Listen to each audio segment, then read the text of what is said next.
Back for another week of picks. Woody versus Gorney. We head into week 5. Gorney, you've extended your lead to 2 games, 56-36-1. I'm 53-38-1. Still good, but we're hovering at 500 the past couple weeks. Yeah. I knew last week, personally was not a very good week for me. Very bad. I should just follow my own picks and make a lot of money. But I'm happy I'm doing well here, and let's fire away at these new games.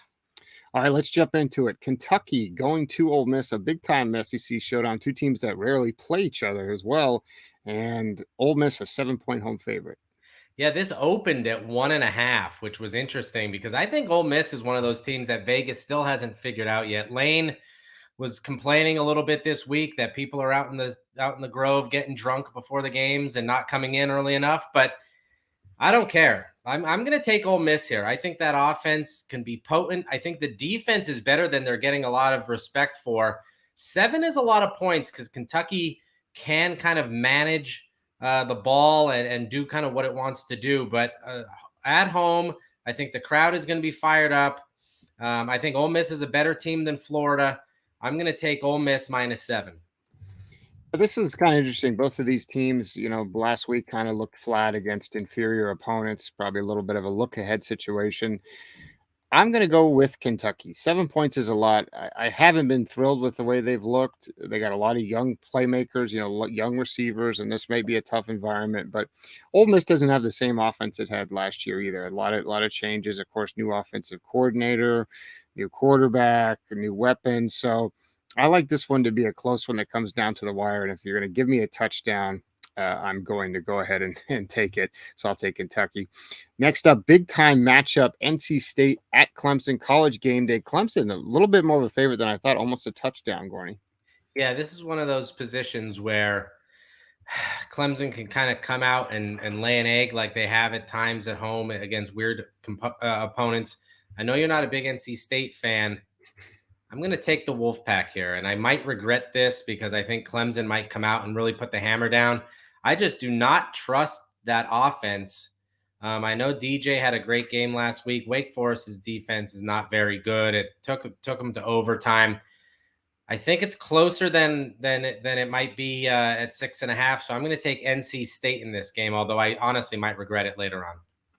Yeah, this one is kind of a weird one. I feel like I've picked every NC State game wrong so far this season. So we'll see if I can continue that trend. I'm taking Clemson. 6.5 feels like too much, but I've seen, it's kind of weird. The eye test with DJ versus his numbers look great. The eye test hasn't been great, but I'm going to go ahead and trust Clemson. Their defense, they're getting bodies back. They're kind of loaded up. They've had some guys in and out of the lineup. So I'm going to go ahead and take the Tigers to cover that touchdown spread. Number 2, Alabama headed to number 20, Arkansas, 17.5 point home underdog. Huge number. Yeah, isn't that crazy?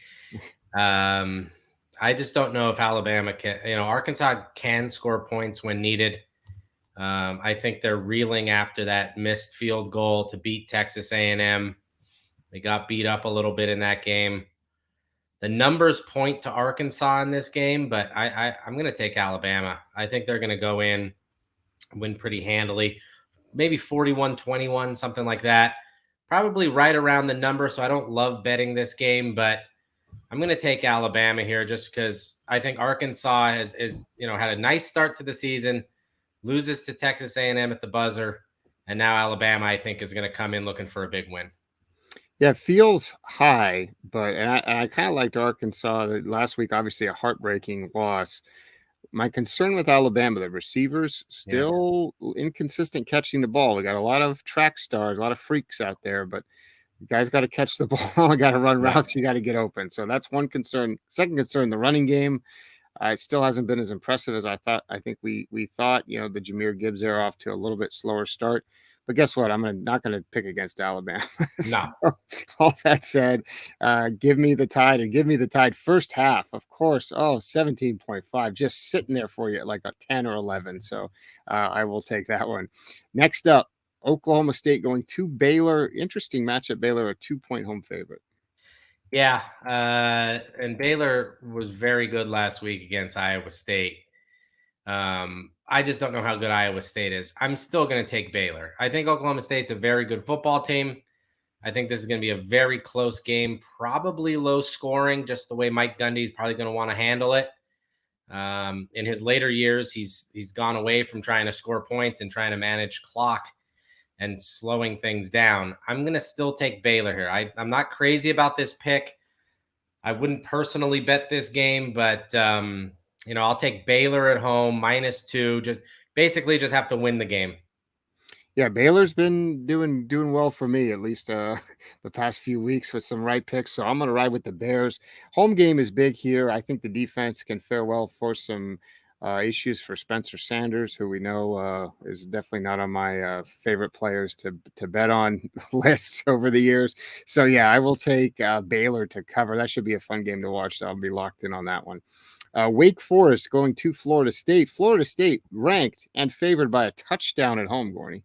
Yeah, that scares me. Florida State is now feeling good about themselves, which means that they're probably due for a letdown. Wake Forest is coming off of that, really tough way to lose a game. I was not thrilled at all about that fourth down play. I mean, they kind of screwed up in overtime, really just tossing it into the end zone, hoping for something to happen against Clemson. I'm going to take Wake Forest here. I think they're going to be able to score. I think Florida State is far better than they've been, and a lot of credit to Mike Norvell. But Wake Forest can score. So I think they're going to keep the pressure on Florida State. I don't know if Wake Forest wins outright, but 7 seems like a lot to me in this matchup. Yeah, it's crazy. It looked like Jordan Travis was out for the year. He comes back and looks better than ever. It's always weird when that happens. But 7 points. I have too much. I mean, I've seen too much Florida State football over the last 5 years. Give me Wake Forest. I think could be a shootout, but just too many points. If it was 3, you might be able to sell me on the Knowles, but 7 I think is too much. Even though Wake Forest a little beat up, but I think they'll come in here. This is going to be the Seminoles' toughest test of the year so far. Michigan going to Iowa, and they're 11-point favorites, Gorney. So here's my thing. Iowa at home, and this is one of my favorites, a flip. The public loves Michigan, and the money loves Iowa here. So, Michigan's offense didn't look phenomenal last week. McCarthy does have a little bit of, throwing into bad windows itis, which he's had since high school. Iowa's not a place to allow that to happen. 11 seems like too much. And the reason I say this is because Iowa's going to try to play a 6-3 game. They're going to try to make it 1982. They're going to try to slow this thing down. And if McCarthy has a pick or two, Iowa could score some points. The problem here is Iowa cannot move the ball on offense. It's almost like they intentionally try not to move it. So 11, I'm not crazy about this. I'm going to take Iowa because it's in Kinnick and the money is on Iowa. So I'll follow Iowa here plus 11. Yeah, I'm going to go with Iowa too. I think if Michigan comes out and scores a touchdown on the first drive, then it could be like 56-3. Could be over, yeah. Yeah, but if Iowa sets the tone early, I think they hang around 11. Just seems like one of these weird Big Ten games where it's like 16-9 or some score like that. So, I'm a little nervous about McCarthy too. He's very exciting, but we all know that. Yeah, he did have a proclivity to make some mistakes at times in high school. So, yeah, give me the Hawkeyes. Number 18, Oklahoma going to TCU, looking to bounce back. They're almost a touchdown favorite.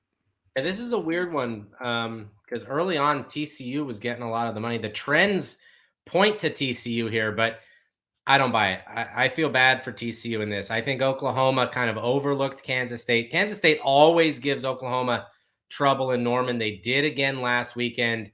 We all know Brent Venables isn't going to stand for that. So I think he goes in there and lays a big number on a TCU team that's still trying to find itself a little bit. I don't know how good they are. I'll take Oklahoma big here. Yeah, TCU, nice win last week. But, yeah, I think Oklahoma's going to bounce back. And I'm not worried about the home field situation. I think there'll be a lot of Oklahoma fans there. So, give me the Sooners as well.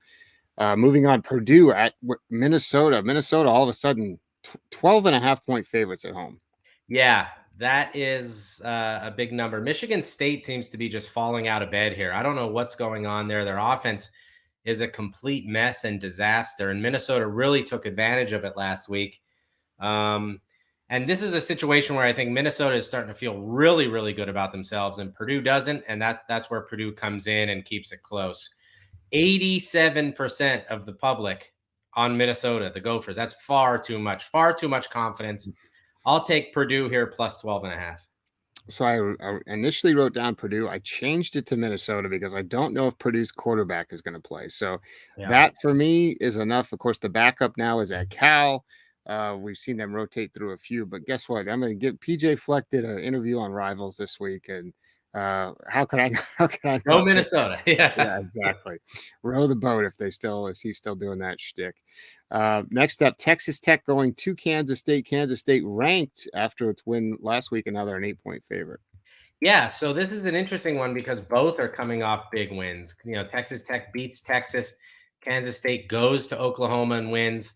8 points seems like a little tick above what you'd want, but that means Kansas State is the pick. So Kansas State wins by 10. Both teams feeling really good about themselves, but Kansas State is at home and they might be clicking a little bit. I'll take Kansas State here, although Joey McGuire and Texas Tech have proven me wrong a little bit this year. I've been wrong on them every week. I picked them to cover against NC State. They don't. I picked them not to cover against Texas. They win outright. So I'm still going to I'm picking Kansas State. I don't like the number of 8. It seems a little high to me. But I don't have either one of these teams figured out. So Right. I guess I'll go with the home team on that one. Just a tough one to try to choose. Now, this next game is one I really like. Oregon State going to Utah, and Utah's a 10.5-point favorite. Yeah, we made fun of Oregon State last week because they have half of a stadium, and we thought USC was going to blow them out. And USC played like dog crap in Corvallis, and Oregon State didn't win the game, but they covered, which is even more important for us. But Utah is a different animal. They're not going to mess around. They're not going to look forward. They're going to come in and crush people. So I think that's what happens here. I'm taking Utah minus 10.5. Oregon State preparing for USC week 1 and then losing and then coming in and trying to go on the road and prepare for Utah is too much. I'm going to take Utah, and pretty comfortably. I'm actually going to take the Beavs. I know that was a tough loss for them. They're still without Luke Musgrave, their tight end, who's probably like an NFL prospect, who I might have tried to tell some coaches about when he was in high school, and they didn't listen to me. Not like I kept those emails or anything. Yeah. So don't worry about that. But yeah, I'm going to take the Beavers. I think 10.5's a lot, and Utah I think is kind of being slept on after that Florida loss still. But I don't know. I think the Beavers can score. So I like them maybe even to pull off like a backdoor cover here. Rutgers going to Ohio State. Ohio State a 40.5-point favorite. What a number. I hate these lines. It's like, this is a complete guess. There's no way to kind of cap a 40.5-point line. I'm going to take Rutgers. I think Ohio State wins 45-7, something like that. I think it's pretty close to the number, but I'm just leaning on Greg Schiano to sort of maybe put the ball in the end zone one time and Ryan Day to move on to the next week. Yeah, Rutgers QB situation has kind of been crazy. It seemed like they had it figured out. We have a guy coming back, but instead, the different guys are playing. They're really all over the place. I'm going to take them as well, just because it's a conference game, like you mentioned. Schiano will probably take the air out of the ball, but Ohio State's been putting up the numbers, so I wouldn't be shocked either way there. Northwestern at Penn State. Penn State a 26.5-point favorite. Yeah, the good thing is Penn State got that game out last week where they don't look great and then they win by 23 and all the Penn State fans are just like, oh, whatever. But the numbers here, I'm completely leaning on the numbers here, and almost all the money is on Northwestern and almost all the public is on Penn State because Northwestern has looked so bad. And I respect Pat Fitzgerald for what he's trying to do, but it's really not working really well there right now. But 26.5 is a lot of points. If Northwestern shows up and gets 10, I mean, that should do it. So I'm going to take Northwestern here. Going to try to slow it down. Try not to, make it kind of an ugly game. I don't know. I don't think Penn State's all that thrilled about the Northwestern matchup. I'll take Northwestern just based on numbers. Yeah, I kind of flip back and forth, but I'm going to take Penn State. You're right. Northwestern is down bad. Just surprising. Of course, they won week one. And you thought, oh, wow. But it turns out Yeah. Nebraska is just horrible. So I'm going to take Penn State. We'll see. It does seem like a matchup that could be good for Northwestern, though, especially with the way Penn State runs the ball. Next up, Texas A&M going to Mississippi State, the number 17 team, an underdog on the road. Yeah, this is one of my favorite games of the week, and definitely going to be watching this one. This is really close in terms of everything. I just think I'm just going to lean on Texas A&M, and I continue to do this. I did it last week. I did it with them against Miami. Those are back to back tough games, and now they have to go back on the road. They were on the road in Dallas last week. And now they have to go on the road to Starkville with the illegal cowbells that they continue to allow. Mississippi State is tough to defend, but Texas A&M just has better players. They have more skill, more length. I know they can't score, but I think they're going to lean on their defense. I love the under in this game, but I'll take Texas A&M +4. Yeah, I'm going to take Texas A&M too. Tough blow losing Anais Smith, but I think it's time to let loose some of these freshmen. Chris Marshall, especially. I know Evan Stewart was in a little bit of trouble. He's back. I think the freshmen kind of step up. And you mentioned the defense. That's why I've been picking Texas A&M every week. They're just so loaded on defense. They probably have, 8 to 10 NFL players out there running around. So it's a weird matchup. You mentioned the cowbells. Boy, if you've ever been to a game there, it's deafening. You can't understate how loud the cowbells are. So yeah. So you're allowed, you can't bring noisemakers into any stadium except that stadium. Now, what is the reasoning behind it? Don't get me started. I'm always trying to enforce the rules of them. The band isn't allowed to play during high school games, except they Right. can warm up the entire second quarter, which is them playing. I mean, how do you need to warm up for half an hour to play for 30 seconds or whatever? But anyway, all right. Next up, Georgia at Missouri. Georgia, 28-point favorite. Yeah, and this is coming into my rule of always bet on Georgia. But man, 90% of people are betting on Georgia, which means and Missouri looked so bad against Auburn last week. I mean, that Auburn Missouri game was they should have been kicked out of the SEC for the way that they performed, both teams. 20 this could be 28-0 after the first quarter, or Georgia can go in there and it could be 10-7.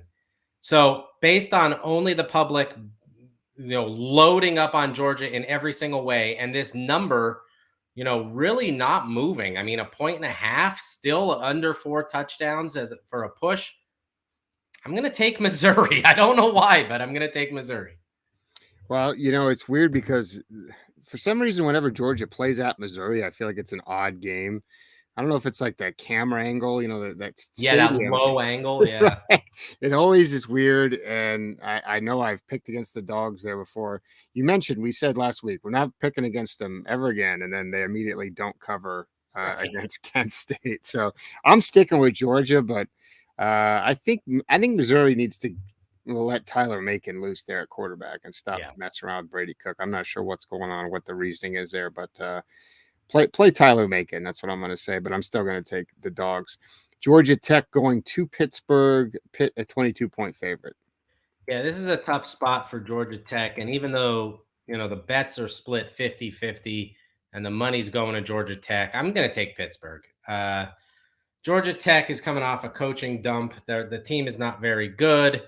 And Pittsburgh's not the kind of team to say, sorry, guys, we'll just let you cruise here and we'll take the win and go home. They're going to demolish them. I'll take 35-10. I'm going to take Pittsburgh, even though it goes against my strategies.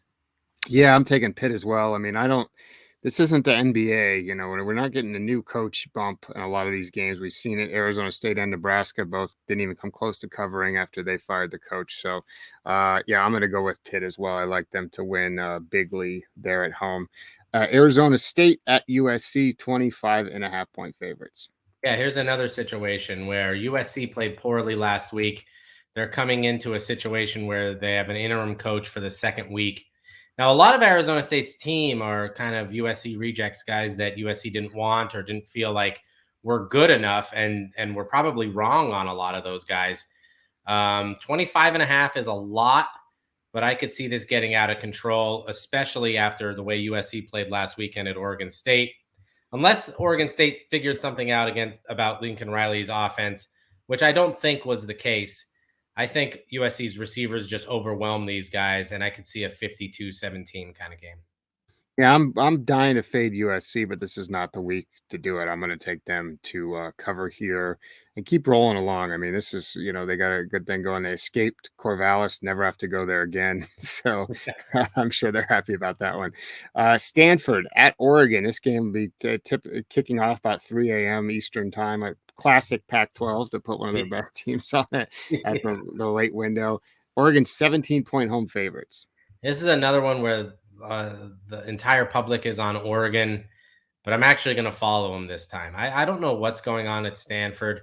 They seem to have like no will to go out there and win a football game.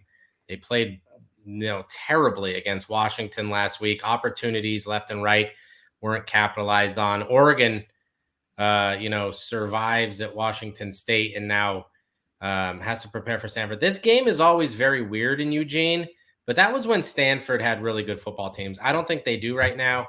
I'm going to take Oregon, even though it's a big number.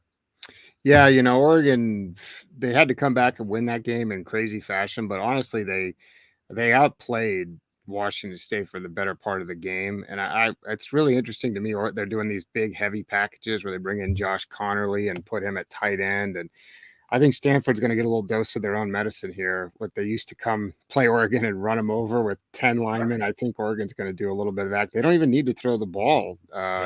They've been really impressive running it. So yeah, give me the Ducks. I think they're going to hopefully blow them out so I can go to bed about halftime. That'll be my pick. So, all right, that wraps up this week's picks. We have the full slate you can watch on our YouTube channel. You can listen to the podcast on the Commitment Issues feed, and we got the picks coming out on Twitter as well. So be sure to check that out. Follow me, follow Gorney. Thanks, Gorney.